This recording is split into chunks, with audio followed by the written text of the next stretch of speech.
G'day,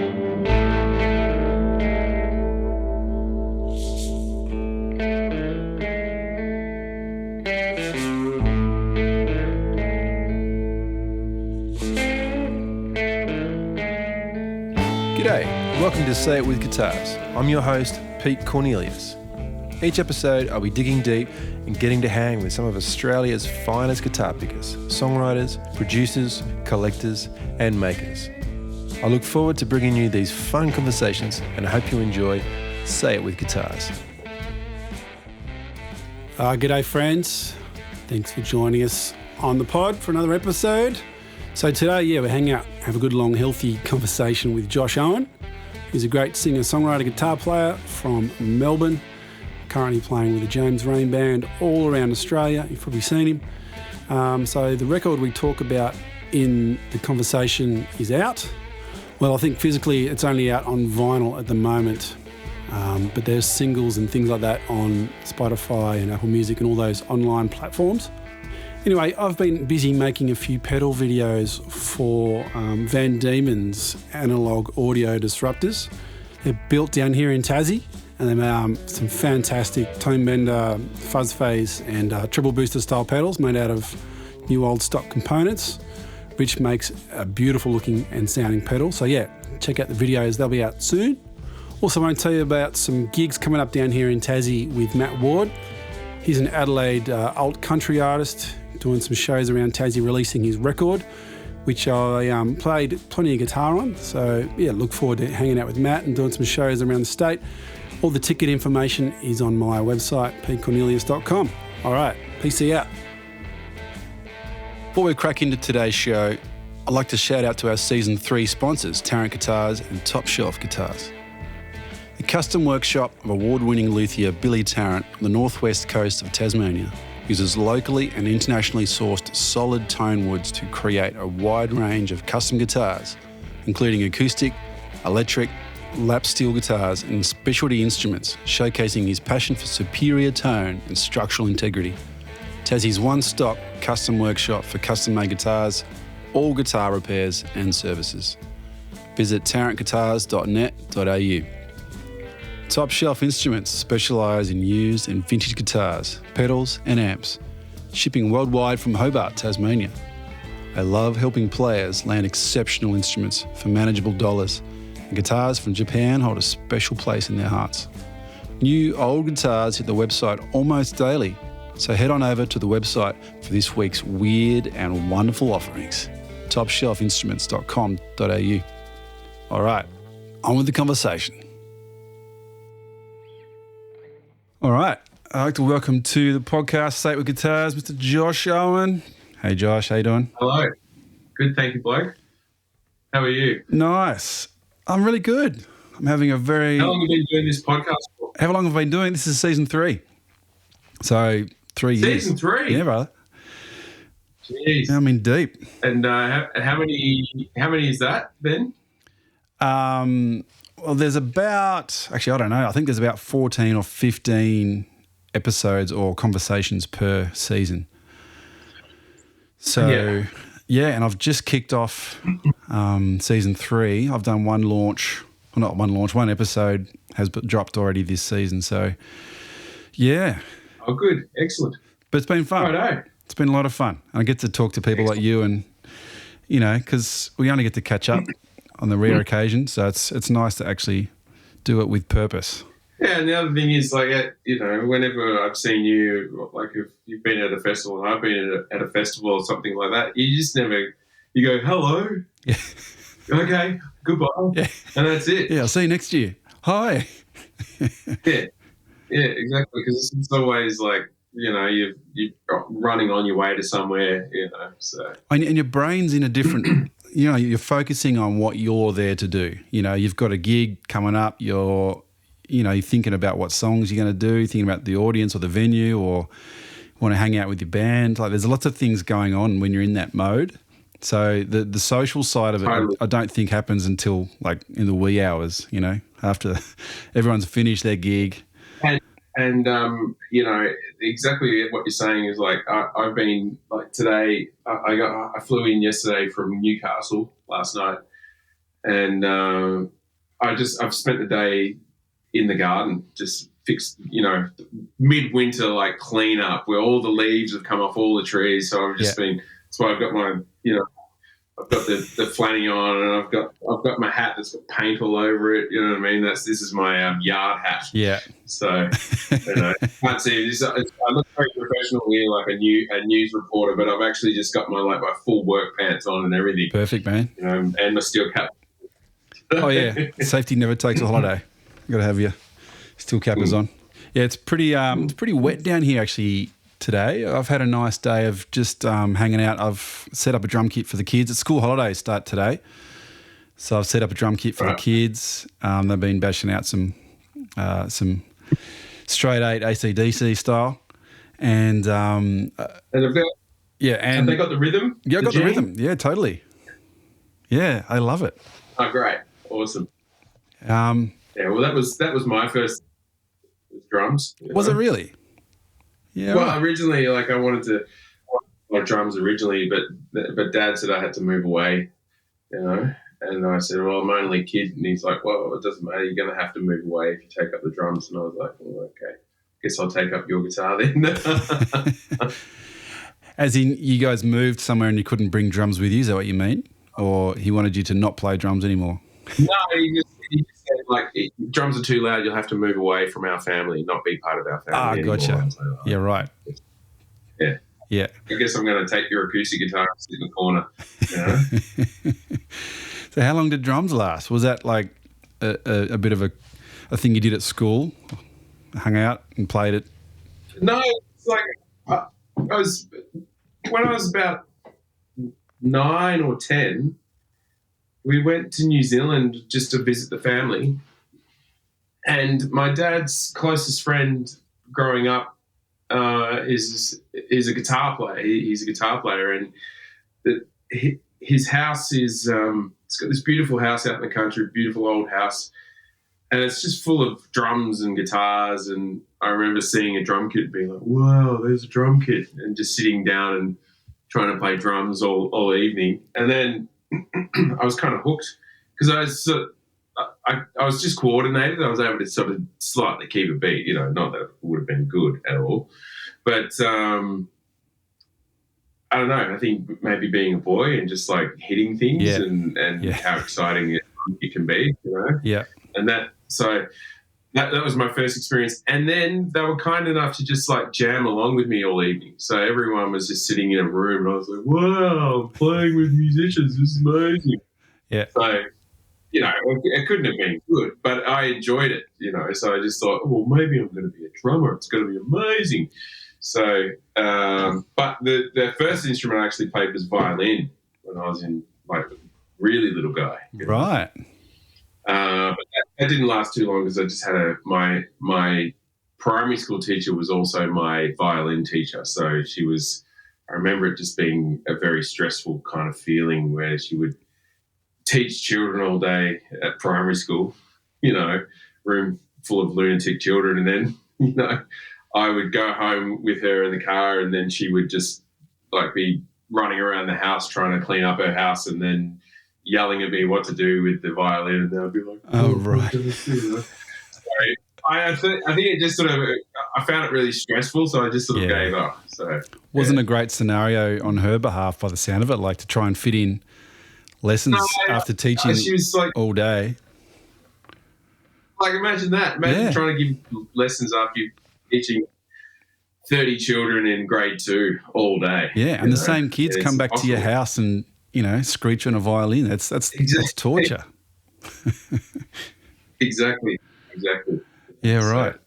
So have you picked it up again since grade 2 or has it been like that was a quick little stint and you've moved on? No, that was the thing. And I actually it wasn't my parents saying, you know what, I think you need to start playing the violin. It was just me totally I just heard violin on the tally and I was just like, that's it, I'm going to be a violin player. But, it didn't last, obviously. But you've always had music in the back of your brain going, yep, I want to do that. I want to make noise. I want to be that person playing music, or is it more just something that you were drawn to express yourself? Like, what was the thing that you think connected you with music? I'm not actually sure, but my parents claim that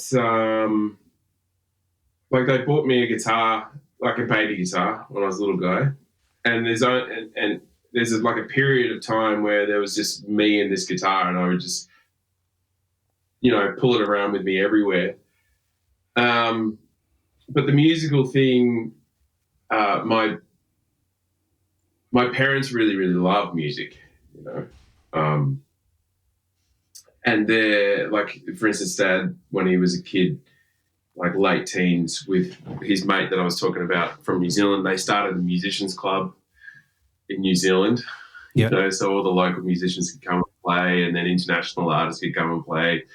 He was, you know, pretty good at harmonica and strumming a few chords, but they just loved music, and their whole extended family are completely into music. They're very musical people.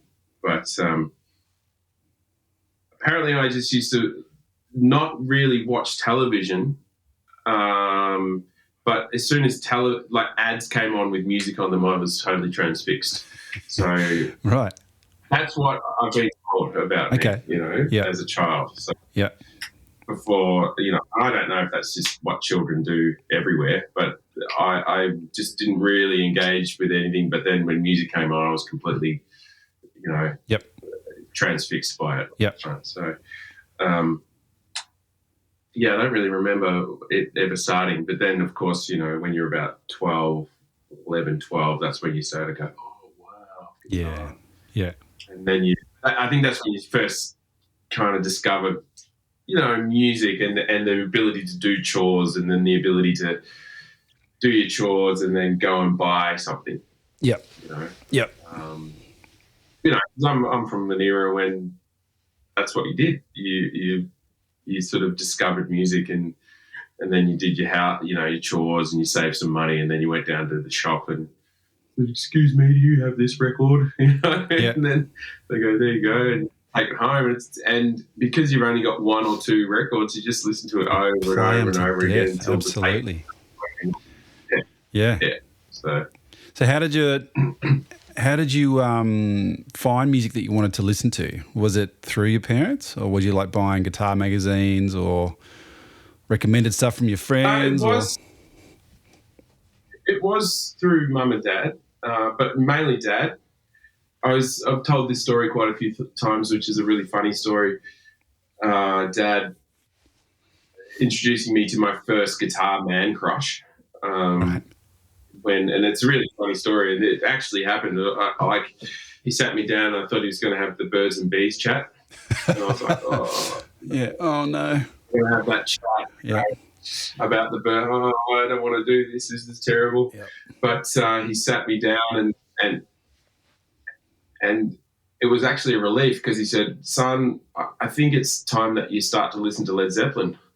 You know, but the lead up to it was, I thought it was the full kind of, I think we're going to have a birds and bees chat. But it was like, you need to start listening to Led Zeppelin. And I was like, what's Led Zeppelin? So, and so he introduced me to Led Zeppelin, and then I just did all these chores. Well, there is a lot of sexuality in Led Zeppelin. Like, when you think about some of the lyrics and when you watch them live, like, holy moly. Well, that's true. I didn't know that when I was a boy. Yeah. In a window seat to take this ride. These dreams left their battle scars, and heavy tunes are falling from the sky.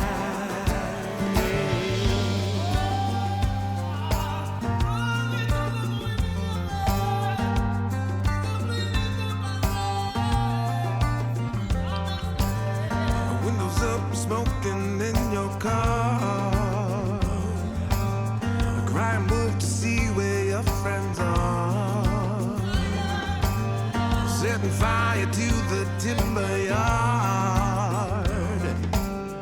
Maybe saw too much and now we're blind. If you walk outside today, get lost in a crowded place, hold your breath and count to 10.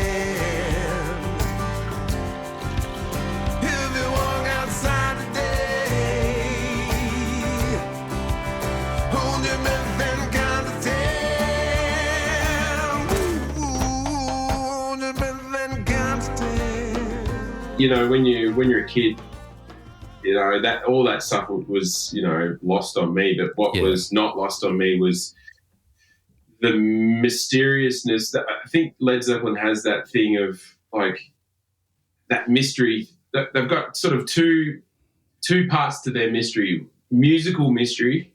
So it's like they have all these sounds like Kashmir, and these orchestras, and it's like, did they ride across a desert to make that? How did they do it? Or like weird trucks like Four Sticks, which is on Led Zeppelin 4, I think.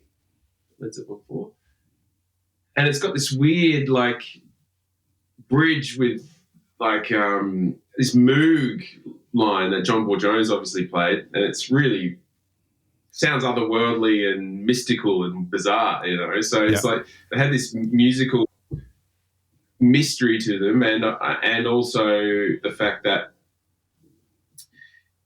there's all this myth and legend about them. It's like, were they really? Was Satan their actual best mate? You know what I mean? Were they just like hanging out with Satan all the time? Like you don't really know these things when you're a kid, and you just hear like, whoa, they were talking to Satan, So they've got this sort of musical, and there's no internet then, when you first start listening to this stuff. So the mystery only comes from, in my mind, like people that recorded music, and this is the same kind of mystical experience. Even with my tiny little tape player, it was this big. Yeah. Listening to these sounds on a terrible stereo, but still just being completely like, that was my only reference point. And you're still listening to it just going, what is this? And how do they make sound? How do you record sound? I mean, how did they do it? Did they come from outer space down in pods and land in a paddock, and the pods opened up and they stepped out and they created this sound? Like, what? How do people make music? Like, it's completely, when you're a kid, absolutely, and you only have sound to listen to, it's like, it's completely mysterious. It's like, what makes that sound? How is it possible? So I'm sort of, I'm getting a little bit sidetracked, but I guess all I'm saying is that Led Zeppelin is my first love, and Jimmy Page my first man crush. And Dad sort of saying to me as a child, like, well, he's the best guitar player in the whole world. You know that, don't you? And then he's like, oh, wow, he must be the best guitar player in the whole world, know. But, and then you're very limited in what you can actually get, because you've only got a little bit. You don't have money. You don't make an income when you're a child. You just, sometimes you might get a holiday job with someone. You can save some money, or your parents say, if you do this, I'll give you some money to do, the lawns, $5 or something, or $3 or whatever it is. So you listen very deeply and find it completely mysterious and bamboozling. It's wild, isn't it? Especially that first sort of few listens where you don't know what's going on. Like, it doesn't sound like anything you've ever heard. This is not just Led Zeppelin. This is just like, when you're younger, you obviously haven't heard as much. You don't know as much.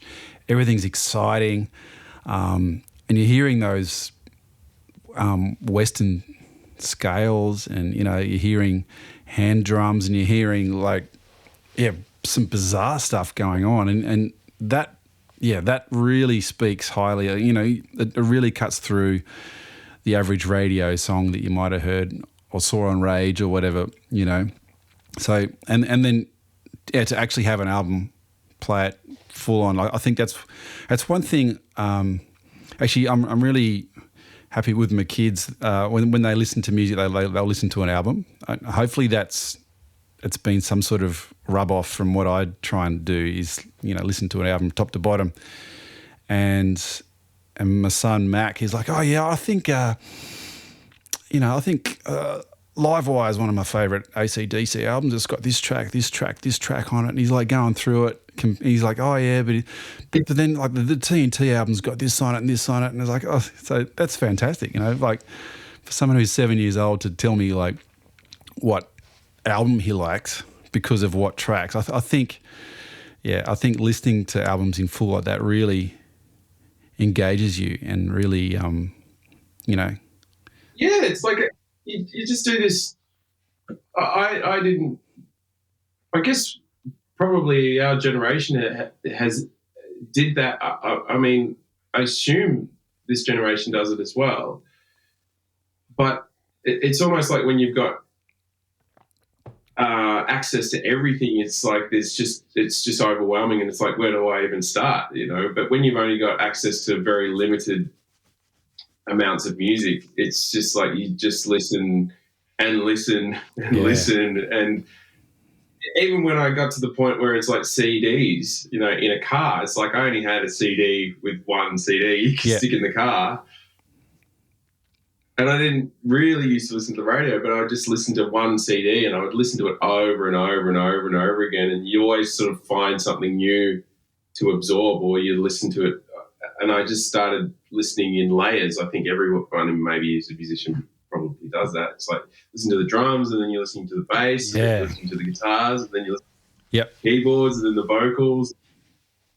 You don't really understand it, but you just sit there and go, whoa. Yeah, you kind of break it all down. Hear everyone's role. I don't know if that's I don't know if everyone still listens that way, but that's interesting. That was all my first interaction with music. It's just like only having one, falling in love with it, and then just beating it to death. You know, until like the tape didn't work anymore, or you know, and you hear players today, you know, you listen to modern guitar players and they can almost play anything and everything and really well. And I think a lot of that would be coming from access to all the music, you know, like I guess long before when we were growing up, people would have one player or maybe like 5 or 6 players they'd listen to, and that was it. That was their bag, and they'd get all their influence from that particular bunch of people. Whereas now, I think it's so wide. People can, you know, listen to a different genre within like seconds, and then like get a tab for it, or you know, like there's so much access to learning material now. Like it's, I just hopefully people can retain, because I know that my, you know, retaining information skill is diminishing because of the internet. You know, I don't need to learn that. I'll just Google it. You know, like that sort of thing. So hopefully that sticks for the modern guitar player. They can retain some of this cool stuff that they're learning. But it's a whole different approach. You know, guitar now than it was when we were kids. Oh, totally, man. It's it's bizarre. You're so limited to, and then even my parents' generation were even limited a little bit more. But I think that, but I would say that my parents' generation and my generation, or our generation, I was discussing this with someone the other day. It's the experience was pretty similar in the sense that, like when I was finishing high school, it was like that's kind of when computers were starting to be implemented in the classroom. But I really didn't have a computer at high school at all. I used it a little bit to use like word processing, but not the internet or, you know, so like I do think that my parents' experience and my experience is very similar. But then the last 20 years, the experience of the last 20 years, and particularly maybe the last 10, 15 years, it's like there's lots of people who don't know what it's like to not have social media around, for instance, or like a world without media or a mobile device at all. Or full access to everything all the time. Yeah. You know, it's like the first sort of generation where it's just like a completely new experience from a millennia, you know? Yeah. It's exciting. I think it's cool. It's just a matter of it's going with it. Experience of how you using it, how you experience the world. Yeah. You know? Yeah. So just getting back to my point. I think that you know the way my parents passed music to me, I sort of experienced the same way, except for perhaps CDs. Yeah. Which they didn't have. They only had vinyl when they were kids. Yep. So what was your first album that you bought with your own pocket money that you mowed lawns all summer for? Yeah, Led Zeppelin 2. Great. On tape? So the second one that's on tape. Yeah.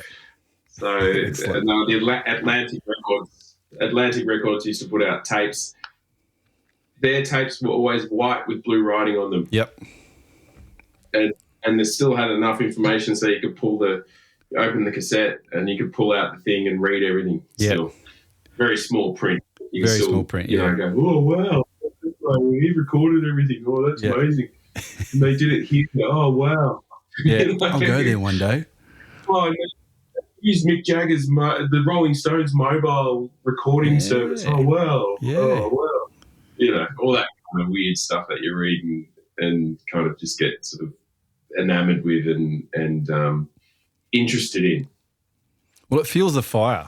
You know, I think knowing as much as you can about something that you love, it's a bonus, right? Like it's got to be good for you. It's got to keep you interested and give you more content for future development, or you know, I think it's a wonderful thing, and especially like when you do start reading liner notes, you know, you look at producers and go, oh, maybe if I find some other record that guy produced, or maybe that, you know, you look at songs that, you know, Zeppelin recorded, they definitely I don't think they really attributed as many artists as they should have done. I think didn't they get in a bit of trouble about copying some Willie Dixon or something?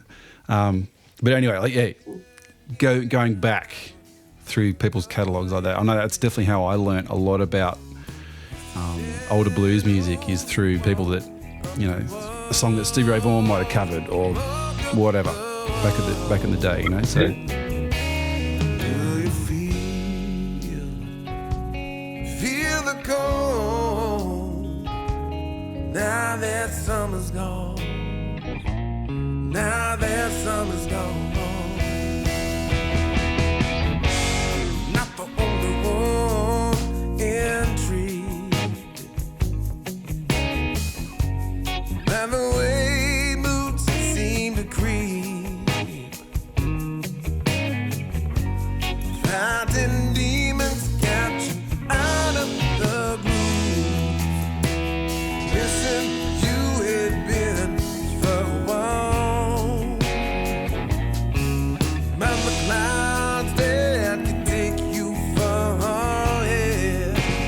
Take you far. Do you feel the cold now that summer's gone? Now that summer's gone. Not the only one it seems.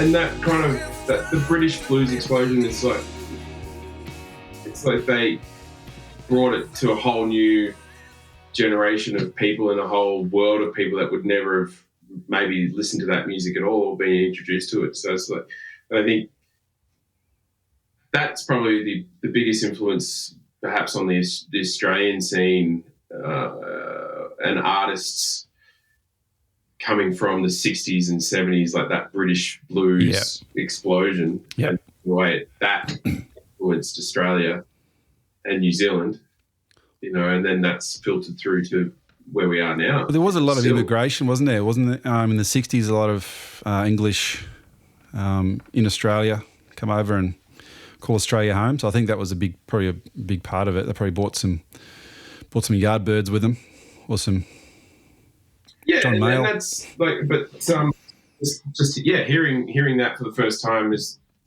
you know, I think that's how a lot of people heard blues for the first time, by listening to Eric Clapton or Hendrix or Led Zeppelin or any of those the Stones, kind of guys. I mean, covering Muddy. Yeah, I certainly can't sit here and go, yeah, well, you know, I only listened to Skip James first, you know. That's right. It was like, you know, I don't have any kind of purist about where I started. It was like it all came through British blues is how I discovered everything. Yeah.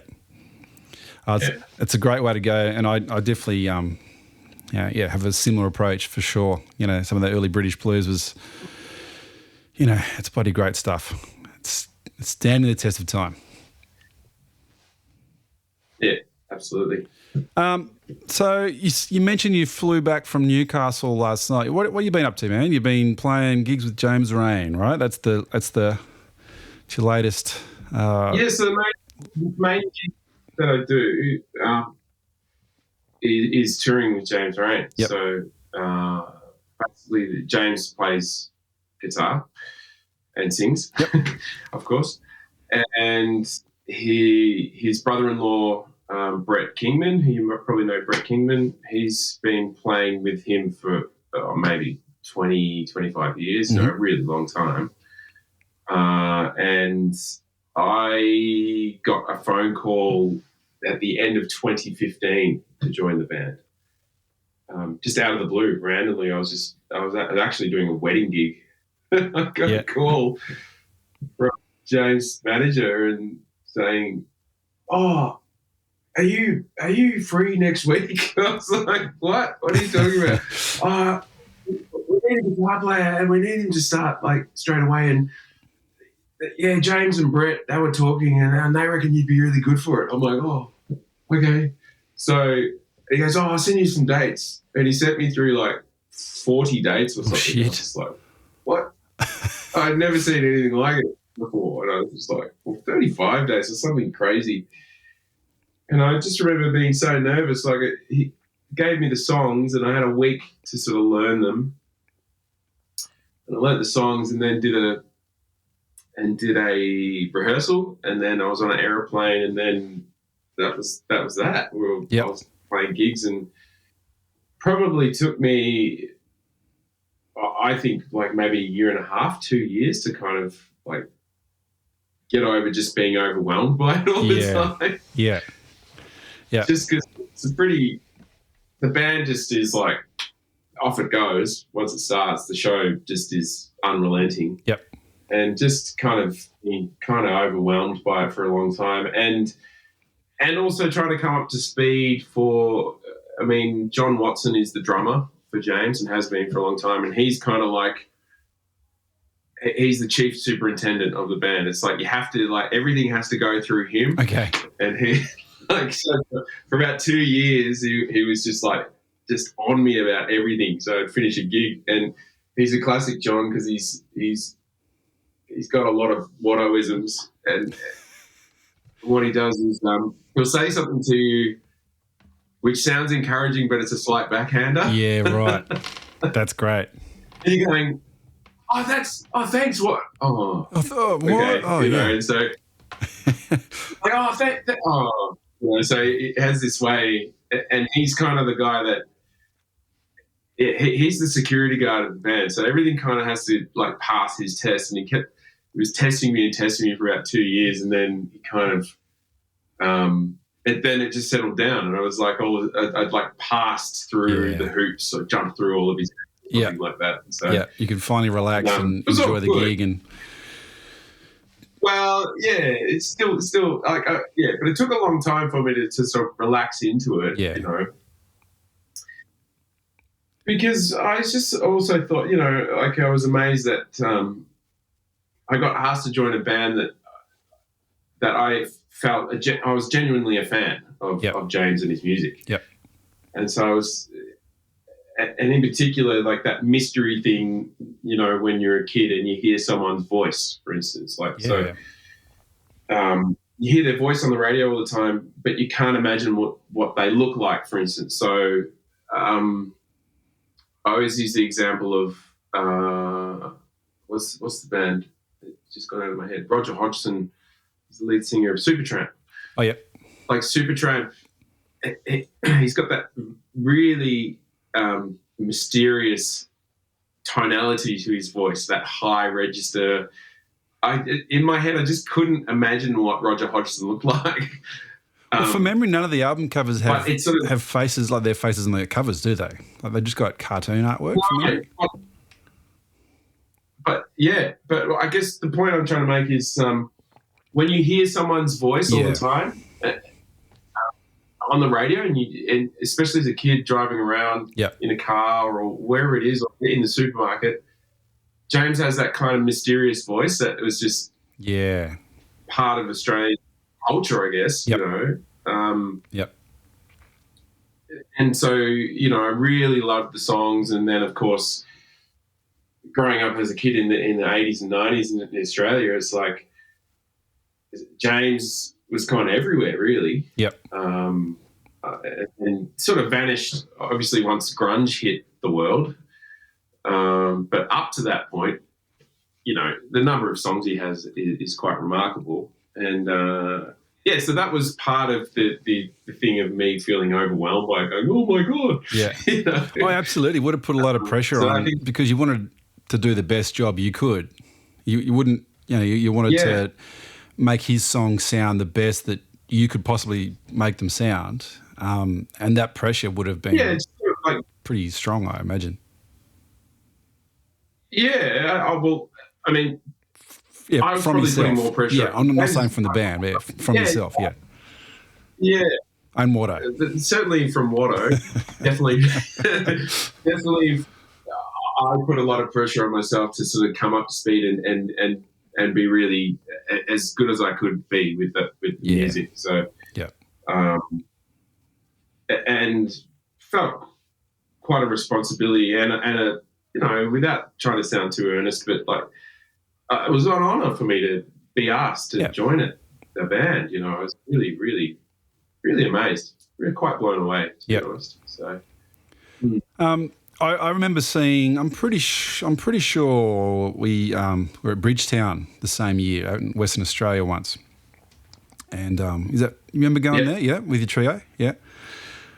It was a long time ago. And I remember Harry Bruce was dragging me. He's like, Pete, you got to come check out this Josh Owen guy. The band is smoking. He's like, check out the drummer, check out the bass player, check out. He's like, and I'd seen you before. I'd met you and heard you. And I was like, oh yeah, Josh is great. And so, but anyway, we all hung out and watched the gig, and it was great. But it was just to get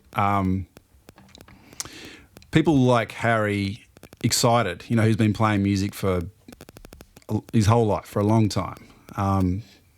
So to get admiration from John, very good friends with John Watson, and played with James for a while too. So gotcha. Okay, right. Because and just sorry, just interrupting for a second, but Harry played a lot with Watto, both with James, and just around town, a whole bunch of other gigs that he used to do. Was he with Renee at all? The name's gone in my head. Renee as well. Yeah. So they would play with Renee Gayer, if anyone doesn't know what we're talking about. Renee Gayer. Yes. And they're good mates. They always catch up when we're up in Sydney. They have a brekkie together and boast about the eggs they've eaten that day. Bridgetown. Sorry, I disturbed what you were saying. Yeah, no, I think I made my point. It was like, it's great to see people of Harry's not only generation but his musical standard and his kudos. You know, he's a well-respected dude. But for him to come and see you guys and get excited about not only what you're doing, but I guess, you know, the future of music, you know, it's in good hands. I think is kind of what he was implying. So, yeah. So, and I guess where else was I going with this? I think I was saying that, you know, like even though at the time it's probably you feel like, you know, you're throwing everything on the wall and not much is sticking. Like you're sort of trying to sing the songs that you write, trying to play your instrument, trying to do a great job, and you might not be getting all the festival gigs or pub gigs you want. And then, but quietly in the background, there are these, you know, people who respect what you do, and then you get a call to go and do a 35-date tour. You know, like that. That's kind of what I mean, I think.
Yeah, well, funny you should say that because, yeah, it's like I can't explain to you how many gigs I've done in my life, and every corner, terrible tours, just going for it for years and years and years. And talking about, I've always told this story about Bridgetown. I mean, it's interesting to hear you say that about Harry, and that's really nice because I didn't even know that he was thinking that,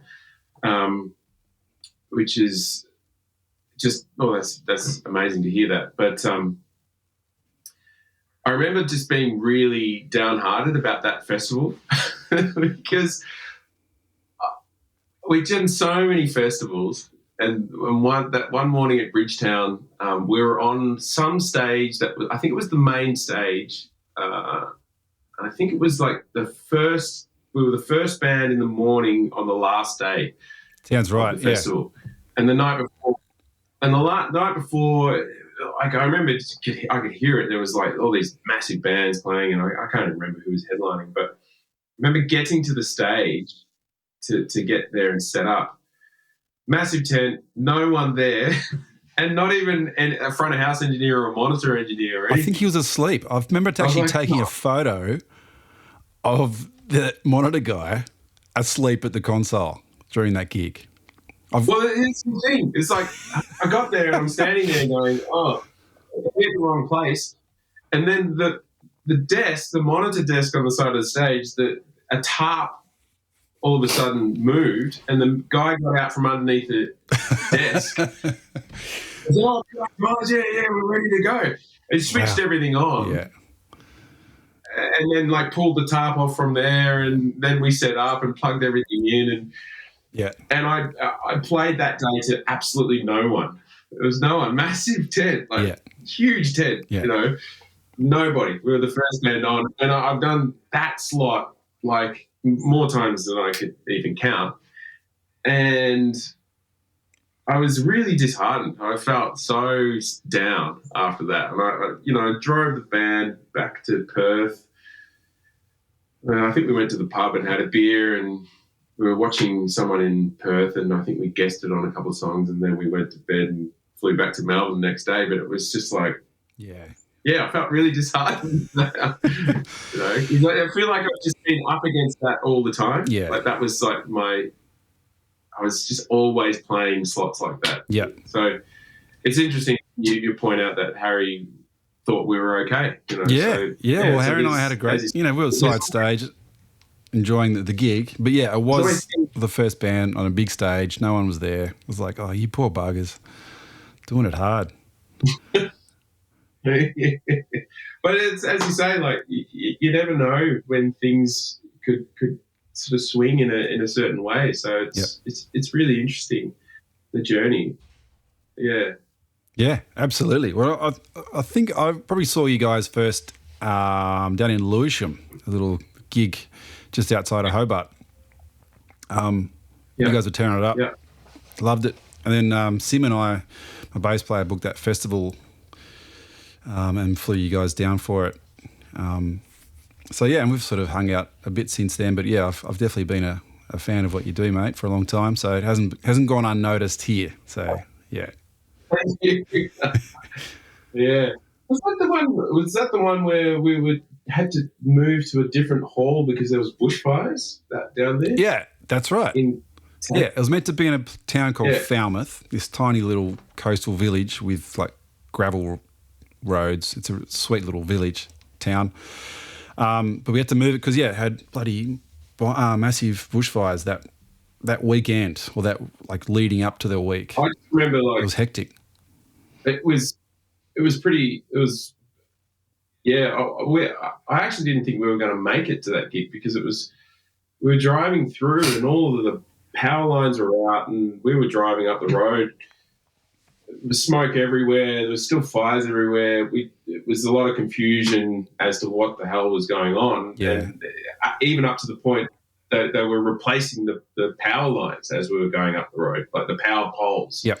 So it was serious. Oh, absolutely. Really serious. Yeah. Yeah. But show went on and we had a great time. It was a bit of a stress fest. I know that to get everything lined up with the new venue and new arrangement. But anyway, yeah, I think there's some video. Yeah. Actually, I'll have to try and dig it up. The Red Eyes were there. I remember that. They were great with Simon Russell. Yeah. Yeah. God, I can't remember who else. It was a long time ago, brother. Yeah. We played. I played the Red Eyes a lot too. Yeah. Did a lot of gigs. Yeah. They were fun. Fun band. Oh, great band. So what's been happening, mate? So I know that you sent me a link to your new unreleased record the other day. I've been listening deep. What's happening with that? When can we expect that to land? I know that there was a bit of a YouTube clip of you playing a lot of different fancy-looking guitars into a nice fancy-looking Neumann. Yeah. When can we hear all that? Well, tell me about it. Okay, so we've basically we're just trying to release a couple of songs to start with. So that was the first one released. It's it's not much of a video. It's basically just something to represent the song a little bit. So we've released 2 songs so far. Hold Your Breath, which is the first one, the first track on the album. And has anyone seen The Rain? I've released that song before, but never the actual official studio version of that song, right? Which is how I always wanted to, with drums and everything, and 17-piece orchestra. No, I didn't use that. So the full studio version we've released. Has anyone seen The Rain? We're going to release another one really soon. This is, and when I say release, I mean we've just been putting them onto Spotify. Yeah. And hopefully the end of April is when we'll do the full album. So fantastic. Because we're printing some vinyls at the moment, because people still seem to be buying vinyl. Mm-hmm. And strangely enough, we've done CDs as well, because people have actually been buying some stuff at gigs. So they still want to take something home. So the CD is 12 tracks, and the vinyl, because of the you can only fit so much on a vinyl, is 10 tracks. But certainly the CD version, how did you choose which ones listening to it on my phone to axe? How did you do that? Well, one was a cover, okay, which was a tribute to Led Zeppelin. What's the Levy Breaks? A version of when the Levy Breaks. So that was it's not. Obviously, it's not a Led Zeppelin song, but that's how I first heard it. And it's close to 5 minutes too, I think. So that's a bit of chunk of time on a vinyl. Yeah. So that, because that was a cover, I just decided not to put that one on. And the other one is a track called Supermarket, and I can't remember the reason why we didn't put it on. Yeah. But it was just hard to cut a song, because I really liked that song. I know it's a great one to play live. We've been playing that live a lot. So I can't get my head around. We did have a good reason. That one. I don't remember what it is. On Supermarket, there's a. I don't know, the one feels like it's in a different place to what I'm hearing. Like when I hear the drummer crash, like that to me tells me it's the one. Like it's sort of on a regular basis, it feels like that's it. But then it kind of feels like it's in a different spot. I don't know. I was just sort of feel a little bit odd. But I enjoyed all the vibe of it. It just it's like where the one is kind of like, I don't know how to describe it, but the one is in a weird spot where it's like, I wasn't expecting it to come in there, but there it is. But that one, that one's not on the record as well. But we're doing basically, we're doing some black vinyl, as vinyl is, and we're doing some like a limited run of 100, which are clear vinyl with black splatter through it, which should look pretty cool. Hopefully that people who want to buy something, they go, yeah, I want to take one of those. Yeah. So, but I was going to say that the CD version, I've just been listening to the versions off my phone for like a year or so, and I finally got the CD and put it in. It was like, listening in the car, I was like, holy cow, because I hadn't heard like the high definition version of the album. I was like, wow. So the CD is the full super duper version when you hear Full it. spectrum. I was there. actually quite amazed. I was like, wow, Yeah. amazing. So His CDs get a bad and rap. that was mixed. CDs can sound great. They do. They really do. Yeah, that's right. It's the full spectrum of everything. So Yeah. What's the closest you're going to hear it to what the artist has heard it when they were getting it mastered, or like obviously it's only 44.1. Like a lot of people will record in 48 or 96. Like it's pretty. So it is still being reduced in some form in its bit rate, but it's still the most highest fidelity. It's better than Spotify, that's for sure. Well, yeah, no, I was actually not just saying it because I made the thing, but I couldn't believe how good it sounded. Right. I was like, "Whoa, it's just me!" Is that me? So it is something to it. There's definitely something to the difference between how something sounds on your phone and Spotify, and then the actual the product. actual CD Yeah. versions. Yeah, 100%. Yeah, it's quite amazing. Feel it out on the street. Simple words, harmony, so harmony. So pull them strings and strike a chord. Bring on your song, give me more harmony.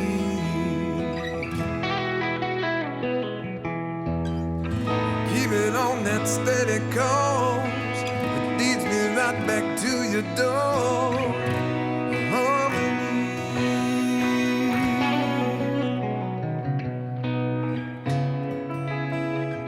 In the clear horizon,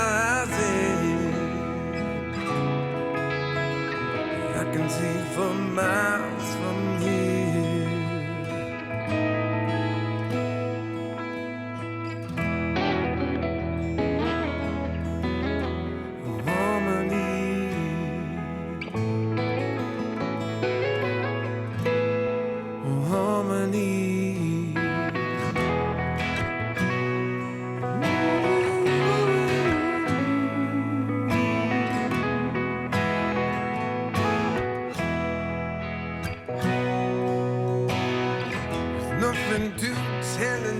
And tell me about the process, mate. Was that party, did you record that, or did you go to an establishment and make it happen, or tell me about the process of the actual tracking? Yeah, the process was odd because I had a bunch of tunes that I recorded as a band, and it was at the point when the band was everyone just got really busy. So, and I was in the position I was in, and the Hodgie, our esteemed bass player, he went off touring with a whole bunch of really big acts, and he still plays with so many huge artists. He's just done a tour with Matt Corby, for instance. Angus and Julia, he's played with quite a lot. The Bamboos, he's just, because he's a monster, he kind of plays with so many big bands, constantly touring. And Jason was constantly touring, and he just released an album with his band. So the band kind of fell apart, not in a sort of an angry fashion, just in a everyone getting on with other stuff kind of way. Yeah. So I sort of had 5 tracks pretty much finished, as in bed tracks. And then I had one more track as bed tracks done with the brothers. I don't know if you know Andy and Simon Fissenden, a couple of incredible musicians from Perth. Right. So what's that, like 6 tracks? And then some previous stuff I'd done with bed tracks. Then 2 more bed tracks that I'd done with Johnny Hoobs, who was the first guy I ever started the band with. Yeah.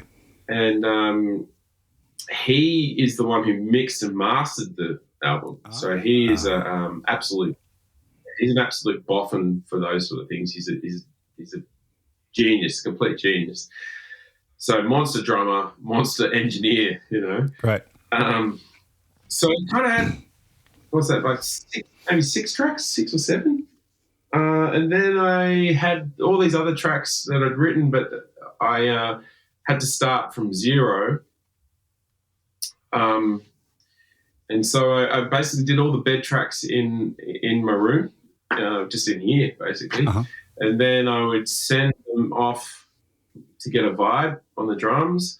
Then it would come back, and then I'd play everything to the drums. Right.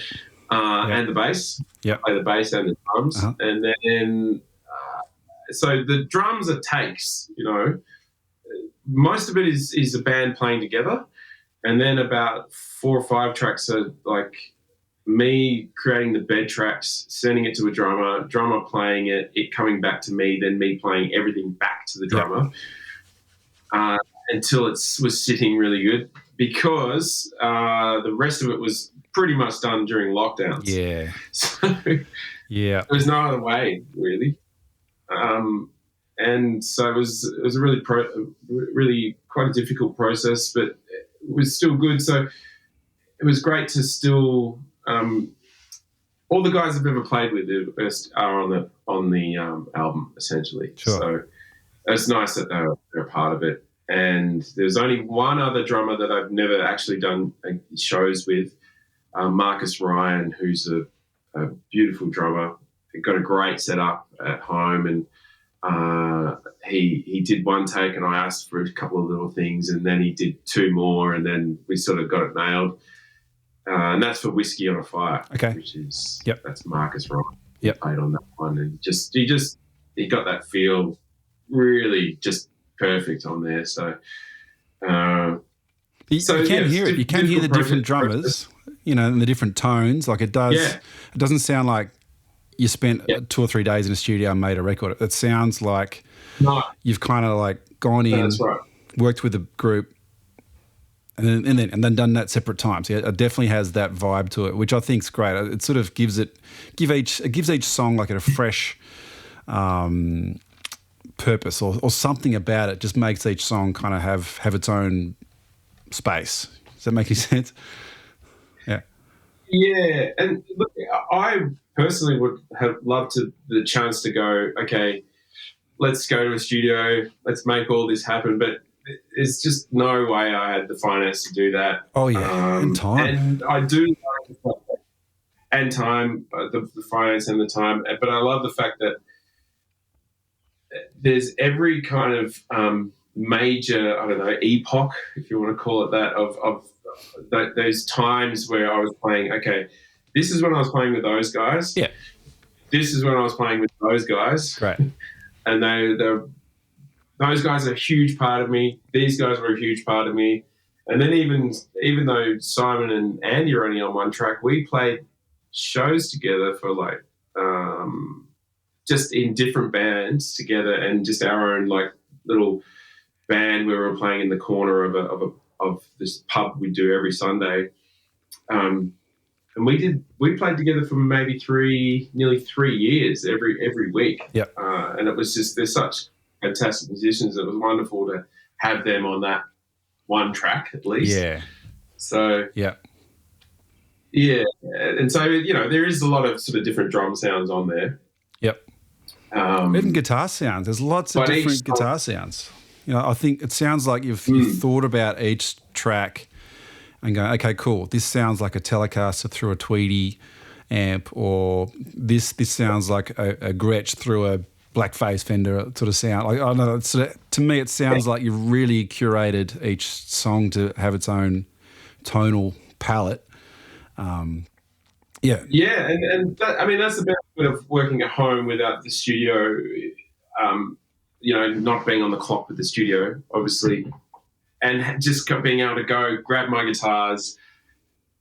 And then it's funny how much you can use the same amp, and just using a different guitar completely changes everything. It's like, it's not even the amp necessarily, but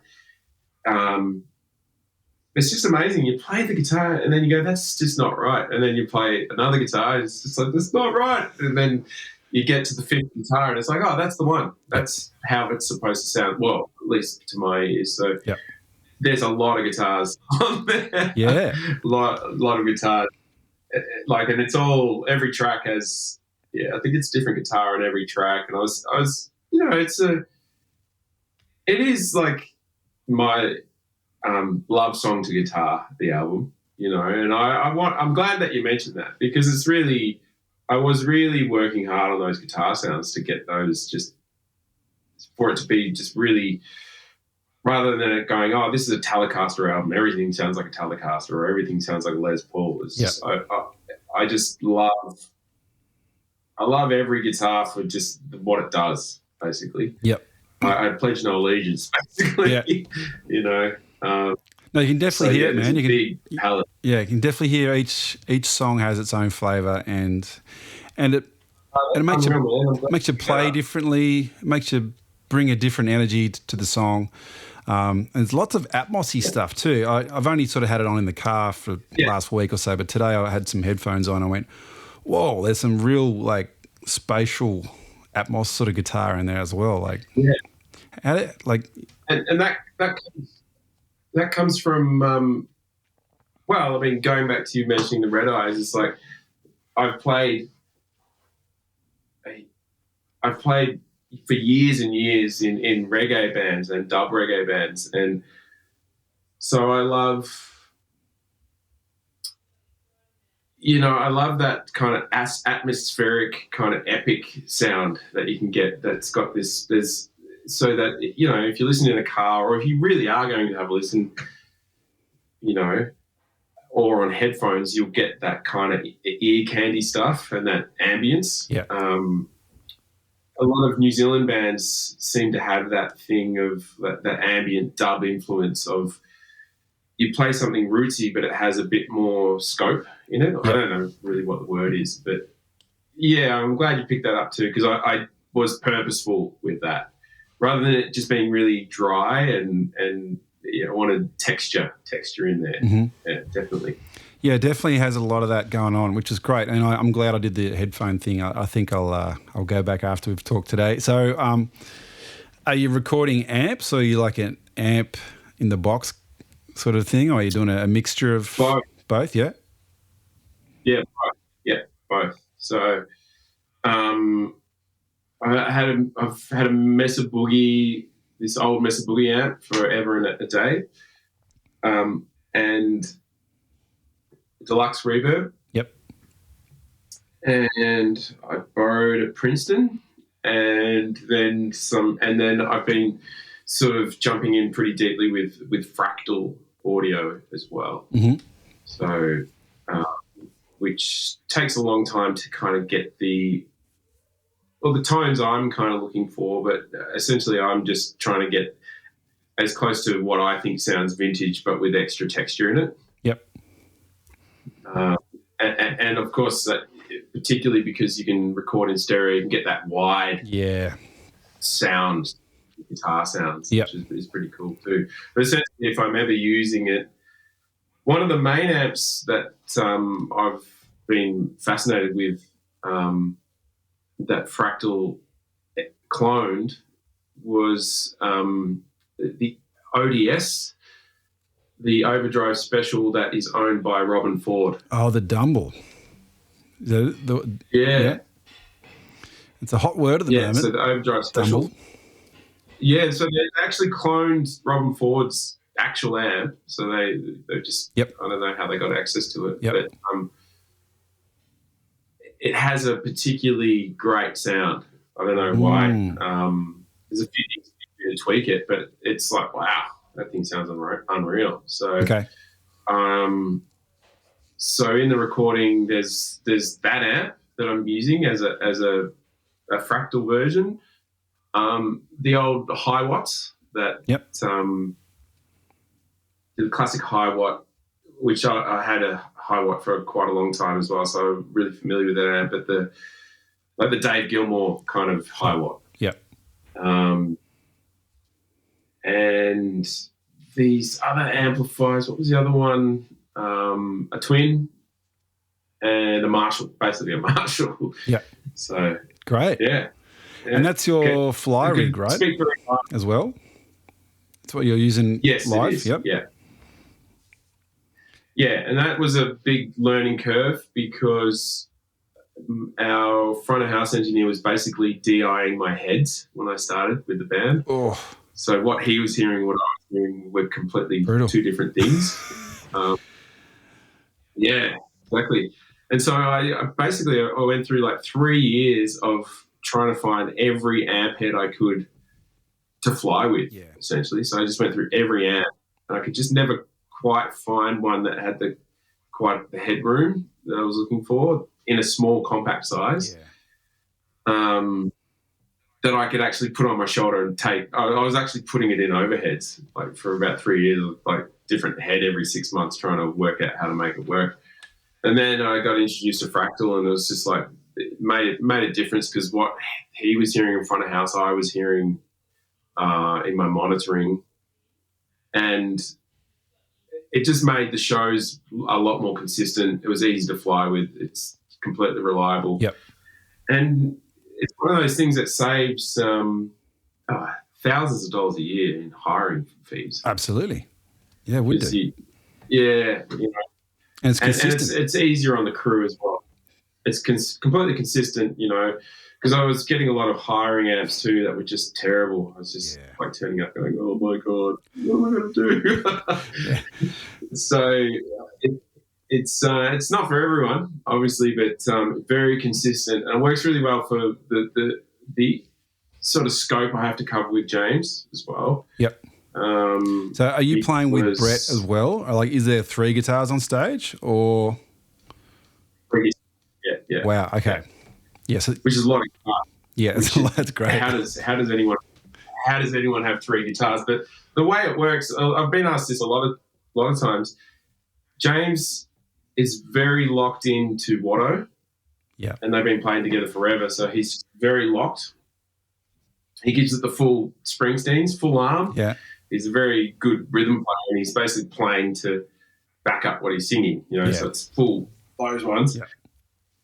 And Brett is dancing around certain specific parts, and then I'm dancing around with certain specific parts, and it sounds like it would be complete chaos, but it's actually very, very organised. So, I know. I think 3 guitars, when they're used in the right places and by the right people, it's a wonderful thing because you can just you can be so subtle. You can have these nice stereo effects. You could have lots of ambience going on, like swells and delays, and then all of a sudden you can all just play an open A and just like, whoa, hear that?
Yeah, when it has to be really chunky and locked in, it's very kapow, and when it has to be subtle, it's really subtle. And the other thing that our front of house always says about Fractally, he used to do it all the time. When I started using Fractal, he used to come up to me after a gig and say, "Can I get a T-shirt that just says Fractal on it?"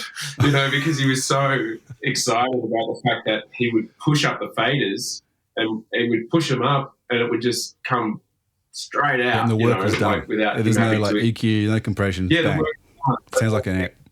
completed. Yeah. Yeah, the completed sounds that are just like you push them into the PA and they just off it goes. Yeah. And also there's not huge amounts of sound coming off the stage. Yep. Because Brett still uses wedges coming back at him. I use just one wedge just for a little foot feel, but I'm mainly on in-ears for it. Yep.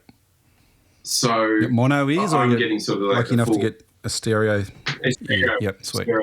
So if James is in the middle, or Brett's on this side, and I'm sort of panned like that. Okay. So there's still some movement in like some panning tremolos and stuff, but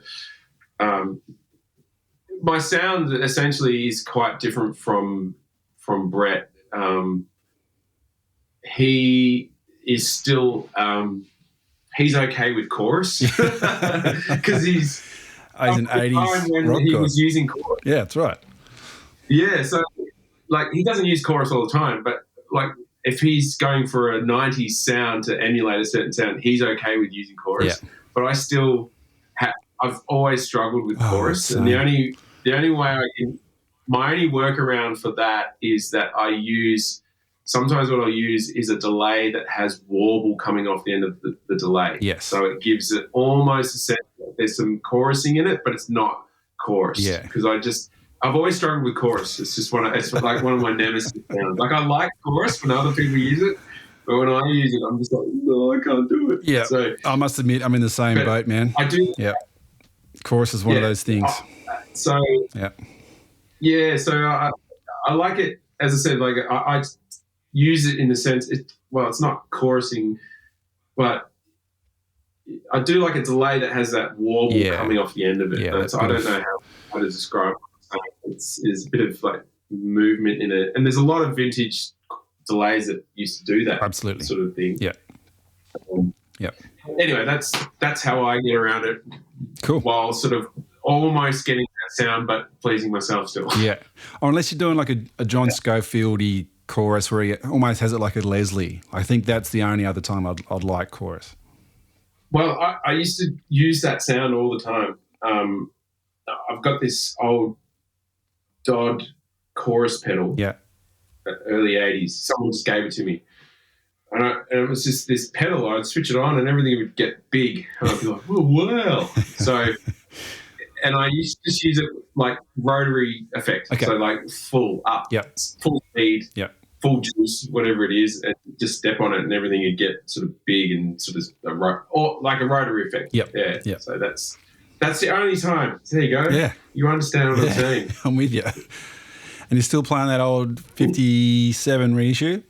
Yeah, it's still my main machine. Great. So it's a funny guitar. I refretted it recently because I do a lot of guitar repairs as well. And it's got it's developed a little bit of a scoop, classic hump at the end of the fretboard. Oh, right. But the way the you can plane a board, so you can get that hump out of the end of a board, but the way that the varnish has aged on that fretboard, I didn't want to lose that because it just looks so good now. Yes. So I've left that hump and I refretted it, and hopefully I won't have to do it again because it's stainless steel, but there's certain ways I have to sort of tweak that neck and set up to get around it without it sort of it's a little choky and it's a little bit funky in certain places on the neck, but it's just because it's been rained on. Yeah. It has had the absolute it's been beaten to death and it looks like it, and I always get asked like, mate, yeah, man, but you relic. Who did the relic on your guitar? And I'm like, oh, well. It's called 30 years of playing live. Trying to boast. It's just, I've just done like a million gigs on it, and it just looks like it's had the absolute smell beaten out of it. So, but the only thing I've changed on it is the pickups, which were wound by a guy in Brizzy, this guy named Dwight Wood. Mm-hmm. And he managed to wind a pickup that's not too hot and it's not too underwound, but it's got nice chiminess to it. So it's a little bit hotter than like a standard 57 pickup. And some chime, the nice chime to it. Mm-hmm. And I've also put an all-brick silent circuit in it, which, believe it or not, really helps. Particularly when you're playing in really, like, there's a lot of venues you play around Australia where the wiring, I don't know what's going on with the wiring, but you plug a single coil pickup and it's like, yeah. So it's mainly buzz. 50 cycle hum sort of thing that everyone talks about with single coils. So that kind of gets rid of a lot of that, does it? Wow. It does. It doesn't completely get rid of it, but I was astonished actually that it's just this like dummy. I don't even know. Like it's some black magic that he's created, but it's just like an extra circuit that he's wound into the system. It's not active. It's just an extra coil. Sure. And somehow it brings down the buzz to a sort of usable state. It's usable most of the time, but there are some venues where it's just impossible to use it. Like the Enmore in Sydney is one venue. Like you would think that of all places, an you think that'd be like that sorted out. How would be sorted, but the Enmore is really bad, and the Palais is not too good either. When you play at the Palais in Melbourne, it's like, oh, it's not working. So you always have to have some sort of contingency plan. So I usually take a tally and a Strat. I always take my Strat because that's what I've always used. Yep. And also, particularly with James, there's the Aussie crawl stuff. I don't know if you're familiar with it, but it's all Strat. Yep. It was all Strat into a plexi. Yep. And so when you know, like that, the intro to Errol, for instance. Yep. Yeah. It's like, what is it? Is it the fourth position or the second position? What do you call that? I know what you mean, that in between bridge. Yeah. I don't know. I would call it the fourth if it's like bridge pickup, middle pickup. Fourth position. So there's a lot of that kind of like songs like "Oh No, Not You Again," that intro. Yeah. "Oh No, Not You Again." Errol, things don't seem to be going right. It's just all Strat, just like, so it came in handy, that guitar. It just happened to be the guitar I've always used, and it just works really well for most of Jane's stuff. So it's usually, I go between a tally, and I've got a really good, at the moment, and the main tally I'm using, which amazing how it came into my life, but is a Danny Gatton tally. Sure.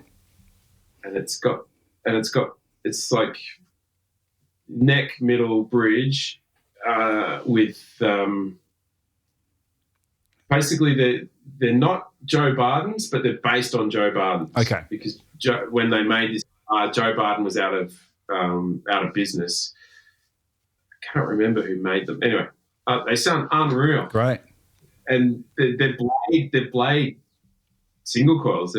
So I don't know if they're a humbucker. I don't know what they are. You got like twin blades, don't they? Is that right? Like two twin little blade exposed magnets? Like a hot rail poles?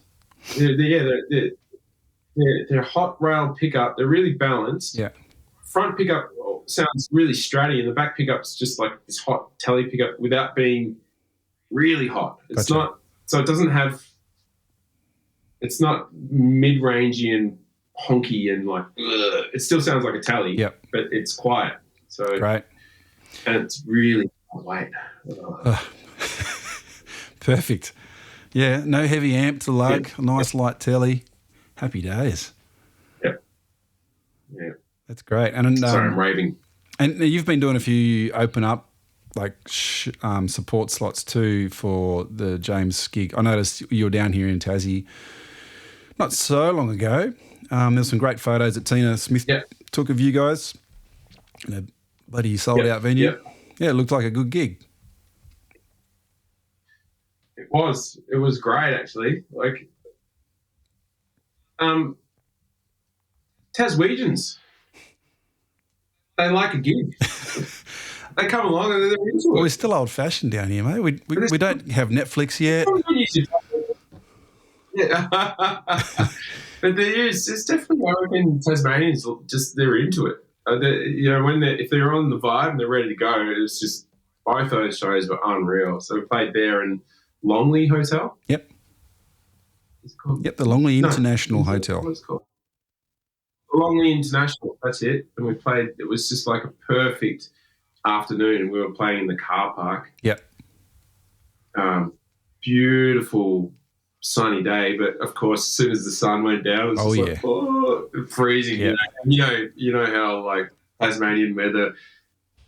That's the problem with playing in the cold outdoor stages. It's just like your hands stop working; they just don't work anymore. It's like I think that I don't know what it is. Your body just like takes all of the blood from your extremities, puts it into your this your part of your vital body. organs. That's right. So your hands. Yeah, they're not working at all, and the tension on the strings goes up because they're so cold. Yep. It's just like, But it's funny, I almost find it better than humidity. Like if I go somewhere up north, up around the equator, I can't play guitar. Yeah. Guitars just feel like the worst thing in the world to play. So at least your strings and your necks don't go sticky. That's one thing I enjoy about cold weather gigs. I've discussed this with a lot of people actually, like who haven't done a lot of like touring. That outdoor stage weather thing it's just so full on. So that when you're playing in the cold, really difficult, and when you're playing in the humidity, especially with an old guitar with nitro on it, it's just like whoa, like you go something is just like stuck on the neck, and it's amazing actually, like, and just how much guitars are upset by it, trying to keep them in tune, neck straight, trying to get them to behave. It's and so that's what I was talking about before about my Strat, why it's gone through absolute hell, because we were doing supports last year, at the start of last year, for Sting, which was pretty astonishing. Wow. James was doing the supports for Sting. And we were in, I think it was the Hunter Valley? Anyway, the gig was one of those days where you feel the heat and the humidity build up, and you could feel that there was a storm. You could feel a storm coming, but it was completely calm when we played. But just so hot. Then Sting went on his sixth song. He had to cancel the show, to the point where the rigging almost blew, the PA almost blew off the stage. The stage they had to basically let the back of the stage open so that the wind could blow through. Yeah. But our tech, because it was so dangerous, he couldn't get to our guitars. So our guitars were about to go into the truck to go to the next show, but they were all sitting out on a rack in the rain. So my Strat, because it's such old nitro, went white. Yes. So I just spent the whole next afternoon drying everything out, trying to get, remelt the nitro, get the guitar back in shape, and we managed to do the gig the next day. But weather. It's so full on. I'm amazed. It really is a challenge, isn't it? And it I guess it kind of makes it exciting a little bit as well. Because I guess if you're doing the same gig in the same venue for God who knows how long, it's kind of nice to throw a little bit of caution to the wind, so to speak, and I'm sure your instrument doesn't think so, but No, but it's just trying to keep the damn thing in tune and trying to execute, and not stuff. I was like, burn, burn. Oh. Yeah.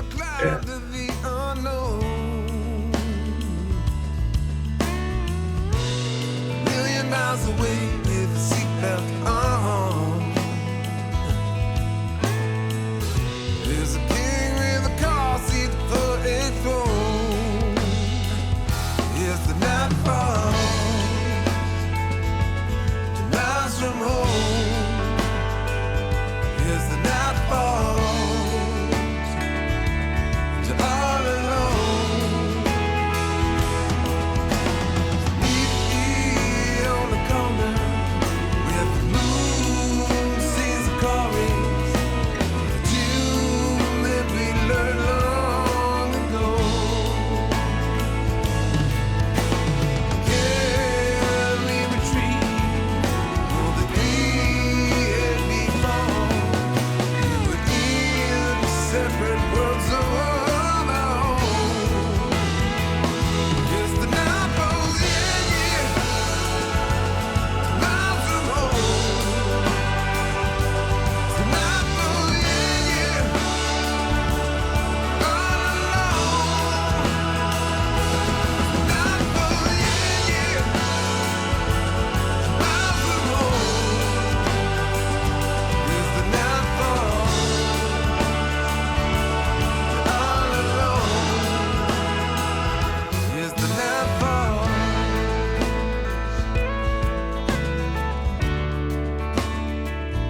Yes, the night falls. Also, talking about guitars, there's a couple of guitar questions I wouldn't mind answering or asking. I do the asking, you do the answering. You've been working at the Acoustic Centre for a long time. What's that like? Is that like a dream gig? Turn up and surround yourself with beautiful instruments, make a few videos, or you're on the counter, or are you doing repairs? What's that job look like for you? So, because I've worked there for so long, I've kind of done everything in that shop that there is to be able to do in a shop, essentially. It is a dream gig in the sense that I think it's like definitely I would say it's the pinnacle of an acoustic guitar shop in Australia, you know. So I've had the chance to play every remarkable guitar, acoustic guitar in particular, that you can. But at the same time, there's a lot to be grateful for, but it's difficult. It's actually quite difficult. Like you don't get to play that much guitar, believe it or not, because there's so much to do all the time in a really busy shop. So what I mainly do is repairs. So I'm constantly on the bench all day. And the difficulty of repairing guitars is, and in particular setting up guitars, is often you're setting up for guitars for people who aren't very advanced in their playing. Yep. So people who can afford nice instruments who can't really play them. Yeah, so they're not really that advanced in their playing, and so a lot of what's going on with the setup is their hands, not necessarily the guitar. Yeah. So there's always this game of diplomacy you're playing of like trying to go to set the guitar up, like, and you set it up and you show them that it plays really well, and then they'll get on and go, but look what's happening here. But it's like they might be someone who thumbs a string all the time, you know. So, and then you get this big bang and splat, or they splat across the string, or they grip really hard, and so everything's out of tune, you know. Whereas it's like if they weren't gripping, so. I guess I'm trying to explain the experience of working in a shop like that. So you're in a repair sense, it's great. It's manic. It's hard to get everything done because there's so many guitars to repair, and guitars are weird things because they're made of wood under tension. Yeah. So, and they've got climactic changes and there's weirdness all the time, and it's hard to explain to people sometimes that guitar is, you're trying to be exacting. Anyone who's a manufacturer of guitars, they're trying to be exacting, but you cannot really be exacting all the time when something out of the ordinary happens, say with a piece of timber that just happened to not be working properly, or, glue has given way, in a manufacturing process. There's so many things that can happen with guitars. It's bizarre. So that's the first thing. Dealing with customers is really sometimes good, but really difficult. It's hard. It's quite hard work. Yep, I hear you. Yep. Because anytime I think it goes for anyone who's in customer service, it's very, very difficult to please people. And in particular, when you're trying to help people, and they're not really players, but they're expecting the world out of an instrument. But generally, if you're playing quite well, you can coax a really good sound out of anything, essentially. So that's not a put down for people. It's just, it's difficult to, there's a lot of educating you're doing with people. So with repairs, you're constantly educating people. With sales, you're constantly educating people. And then the other thing I've done for many years is little demos of the guitars. And the difficulty with demos is I play guitars as they are. So it's not like I set them up and then play them. It's just like, okay, it's arrived. Setup could be really great or it could be really terrible. And I've just got to play them as they are. And the whole thing that I try to do with a demo is it's not actually about me and being a virtuoso. It's just about playing something clean so someone can hear the guitar. Yeah. So there's also that online kind of weird thing. It's like you cannot please people online. It's like, why didn't he play it like this? Or why didn't he play with his fingers? It's like, I've got 5 minutes with the guitar, got 5 minutes to sit down, come up with just something random, but clean. And someone wanted to hear it with just fingers, or someone wanted to hear it with just a pick, or someone wanted. So demoing guitars is really difficult too, and because, as you know, the internet is just only full of nice people all the time. Yeah, everyone's a darling on the internet. Yeah, exactly. So because everyone's sort of sitting, behind the keyboards, it's quite brutal, when you're trying to demonstrate a guitar, but you're essentially just trying to show people a guitar and how it sounds and what it looks like, and it's not actually about you playing virtuosically, it's about hearing the sound of the guitar and playing cleanly. That's what I think. That's what I try to do anyway. No, I think that's a great angle. So, but I could definitely see the challenge with all that stuff, and all that stuff relates to other people's opinions and other people's expectations. You can do the best you can do, and that's it, really, isn't it? Like, you try and keep people also happy, but you got to keep yourself happy. Yeah, and the difficulty with particularly doing demos is like, say, like I've only got a certain amount of time with the guitars. I'm at the shop, and I might have 5 guitars to record, and I've got 5 minutes for each one of them. I've got to record it. I've got to, record the sound, record the image, edit it, put it on the internet. And so it's not like, sort of an Instagram guy who's like spent all afternoon coming up with one immaculate masterpiece that people go, oh my God, he played so fast, or whatever it might be, so it's difficult to just like fly through these guitars, meet the guitar, get it in tune, pull it into tune it up, play it, record it, go, I think that's okay, put it together. So anyway, getting back to the point, that's very long-winded, but it's a great place to work. the guys are like my family. Yep. But there's a lot of challenges that come with working at a shop like that. That's for sure. Yeah. So, and especially when things go wrong or things go missing. Yeah. Right. Because there's a lot of what goes on now. I think with shops is that people feel when something goes wrong, people automatically seem to go to that like you've done it to them on purpose. Okay. Rather than get their back up. Seem to happen. Right.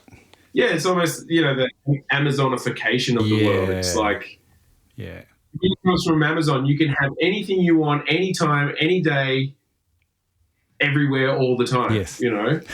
But guitars are just such strange things. And one part of guitar playing is that if the guitar sounds terrible, it's probably not the guitar, It's often the player playing the guitar. So, But you can't put that on the hang tag, though, can you? Oh, you can't, and as I said, like things can go wrong with things, but we just do our best. And it's a great shop. They're my family, and it's great to work there. There's a lot of challenges. Yeah, that's great, man.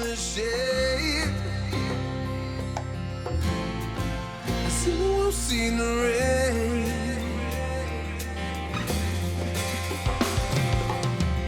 Laughter, candle, silver.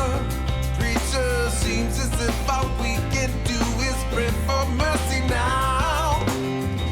Blood red, moon rise, sign of new files, back to things. It's time to leave, and so the story goes. Crying, seen the rain. Clouds holding their tears for an day. Can't find mercy in the shade. Seen the rain.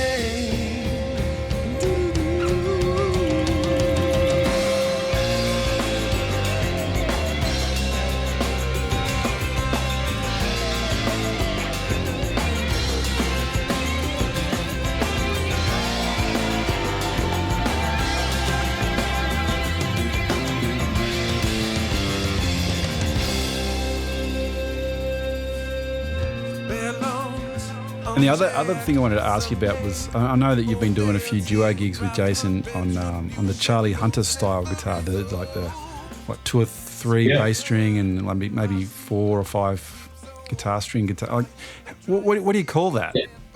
Has it got a name? That style of guitar? The one that I've got, so just as a background, it's an 8-string guitar.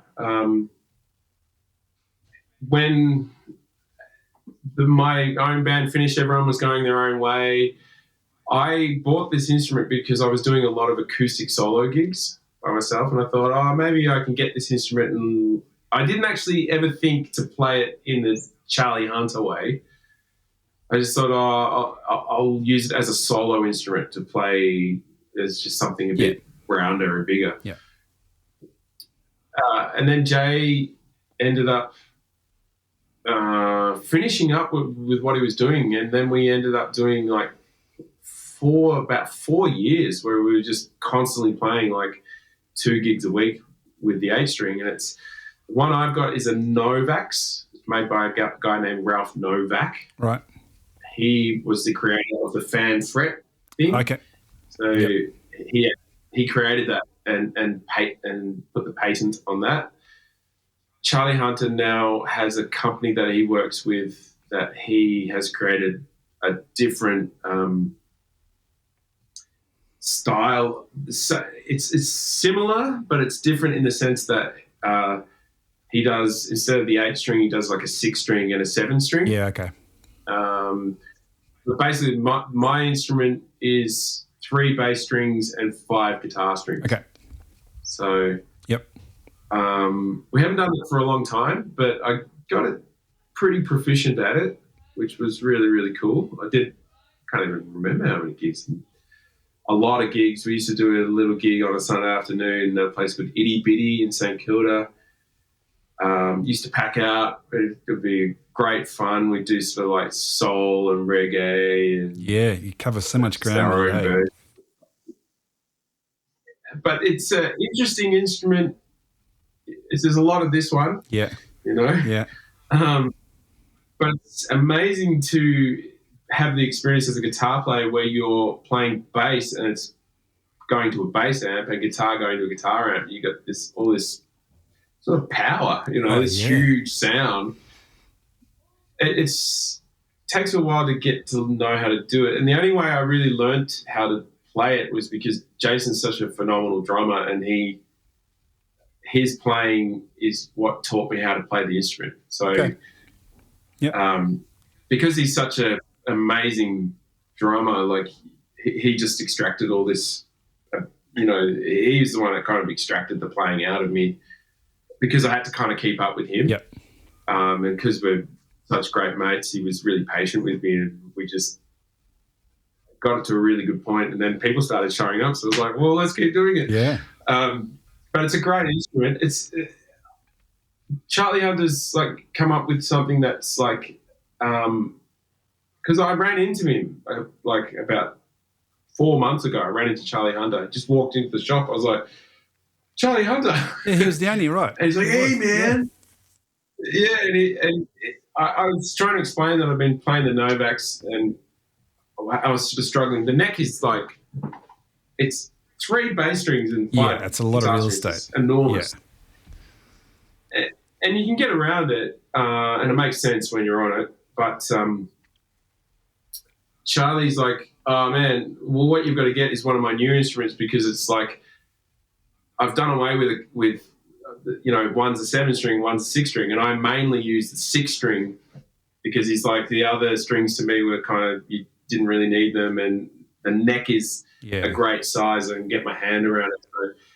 So he's like, you need that. I'm like, oh, okay. So, all right, no problem.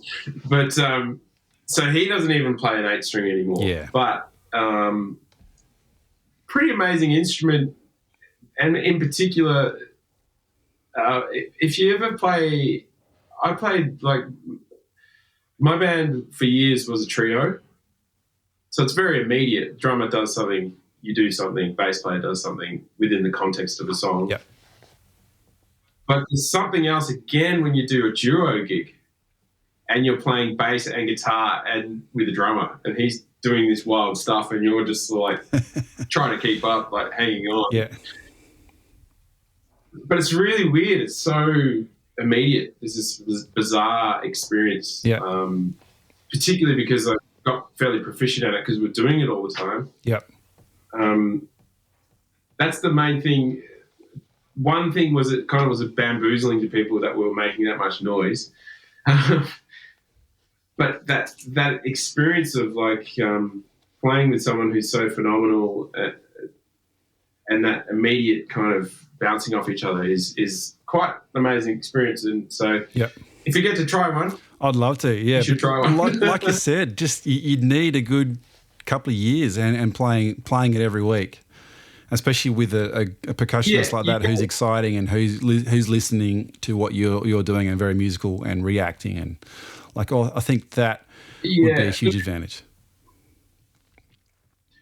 Totally. I mean, as I said, like I would not have been able to get as proficient with it without Jay's playing, and that's the only way I got really proficient at it. And I really missed doing that gig, but he around about 2016 or so moved back to Mauritius. So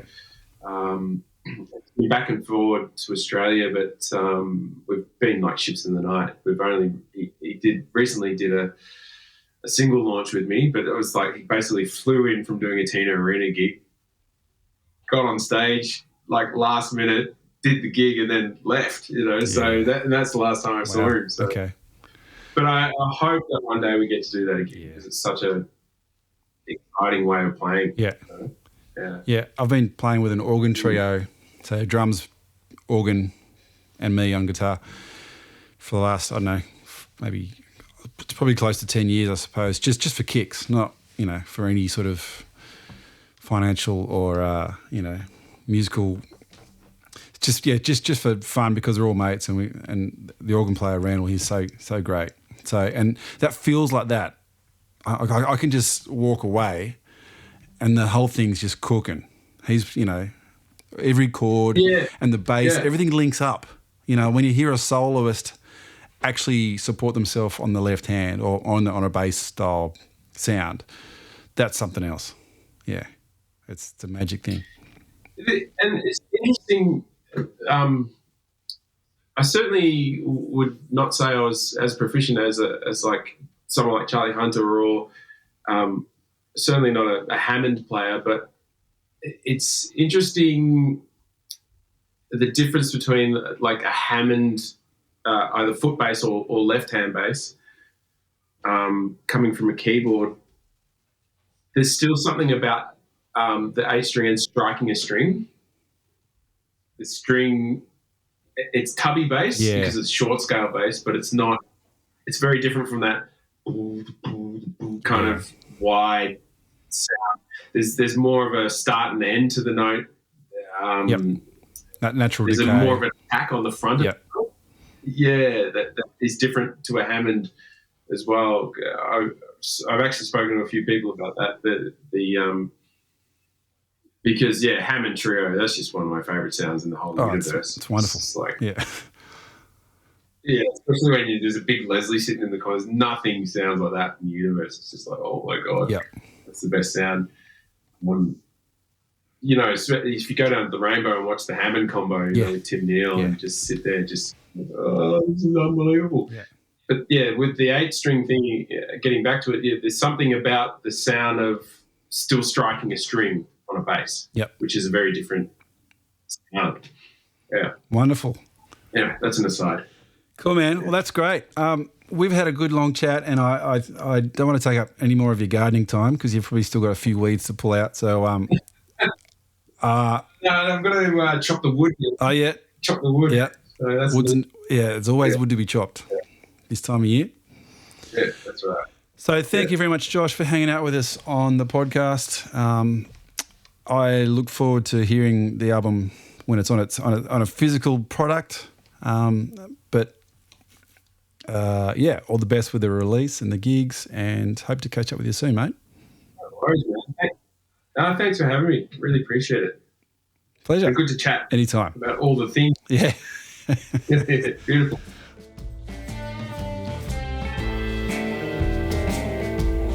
Thanks for listening, folks, to another episode of Say It With Guitars.